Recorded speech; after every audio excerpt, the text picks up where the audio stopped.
Well, maybe what we can look at is your coat hanger. Now, how's this something to do with sound? You probably can't see this on the camera, but at either end, Bruce has attached just a couple of pieces of cotton. Now, this kind of ties in a little bit with what we talked about with the tin can telephone and how sound travels through solid things like string, or in this case cotton. And we've got a coat hanger here. Now, if we hit the coat hanger and we just listen to it, just sounds like a little tinny sort of sound, and that's probably all you can hear there, if at all.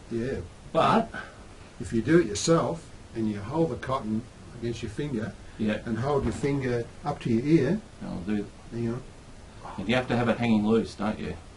And wow, that sounds like the biggest bell in the biggest church in the world to me. yeah, it's fantastic, isn't it? When it's a really surprising effect. So go and get yourself a wire coat hanger and a couple of bits of cotton, and it's a lovely little activity that children can do and think about, well, why is it that you're getting that strong sound out of that, and why does it sound so much different?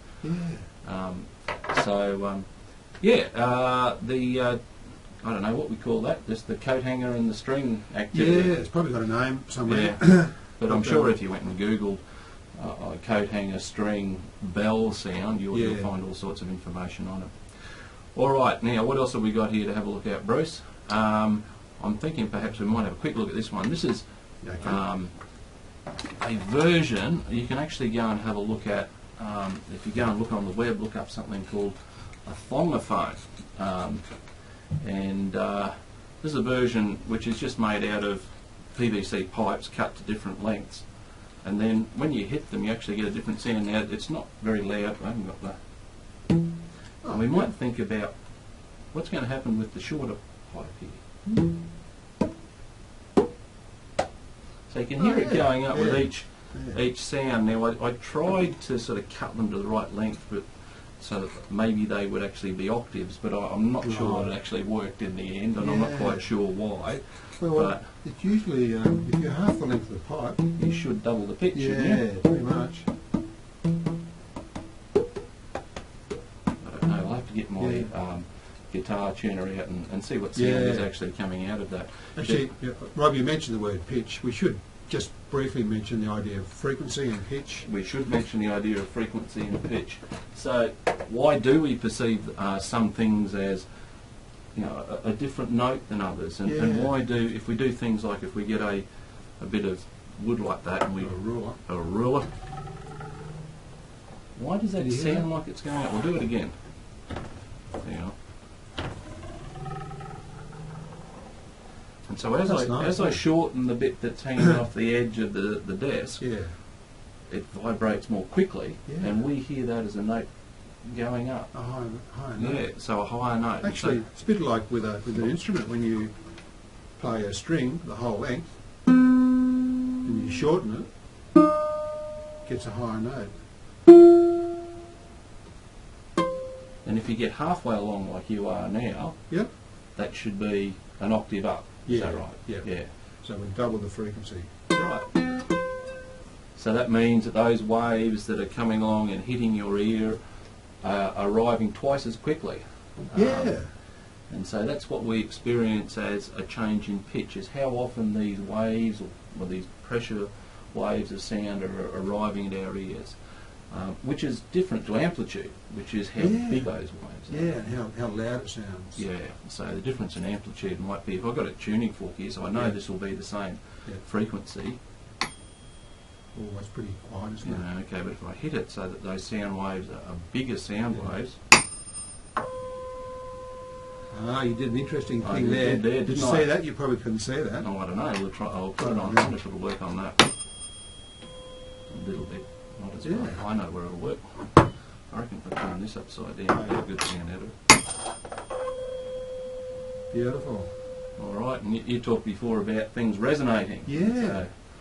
So Rob's got the resonating tuning fork, but by putting that onto another object, he's made that other object resonate as well. And so there's a lot more amplitude that's come out of the sound. And so that'd be something a bit like your ukulele you've got there, Bruce, isn't it? That'd be like the purpose of the sound box. This sound box here, it's all about capturing the sound in a little box and giving it a space to resonate in and make it louder. If we just had the string on its own, it wouldn't be quite so loud, it would be quite soft. But because it's over a box with a sound hole, all the air inside there can actually vibrate as well as the string.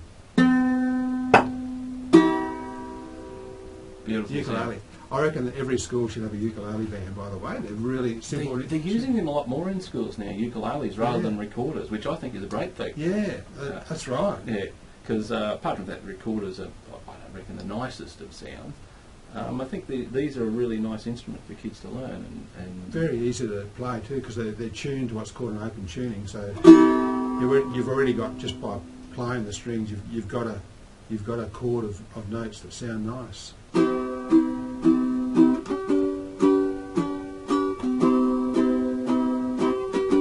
like we're in Hawaii already, Bruce.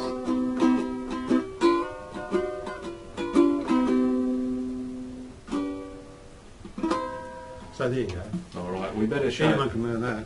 We better have a look at one more instrument here then, perhaps, and this is one of the sort of homemade instrument that everyone likes the bass, right? Everyone loves the bass, and this is one's made out of some sort of bits and pieces that are found in my shed. Yeah. And so it consists of a sort of standard issue Queensland Department of Education tidy tray, sort of circa 1987, something like that. And that's acting as our resonator, that one. So that's what we're going to use to capture that sound and vibrate it.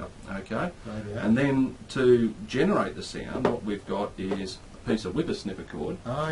And we're attaching that to an old broom. And what we do is we put the box on the ground, and then by changing the tension in the string, we have, I don't know if we can see this, but wow, that's we pretty increase good, the tension in the string, it goes up. And if we decrease the tension, and so these are often used in the old bush bands. They use, they didn't use tidy trays, they use T-chests. That's right, T-chest bass. Or wash drum basses, those sort of things. I think in America they used to use them. But one of the other things we've done with this to bring it up to the modern age is we've amplified it. So that's the amazing thing about electronics. You can have a vibrating source, and with electronics you can actually take that vibrating source, put it near a microphone, and the microphone will send a very tiny signal to your amplifier, and then your amplifier will amplify it and make it a very loud noise. All right. See if it works, right? I'll probably have to. Oh yeah. Okay. We'll see how we go. We might even get a band happening here. We have to. We might play the outro together, Bruce. Okay. Hang on, turn it on. See if we've got any sound. Put your foot on there. Yeah. More volume. What are we? It's not working at the moment. Oh, feedback. That's what we want to hear. There you go. Righto.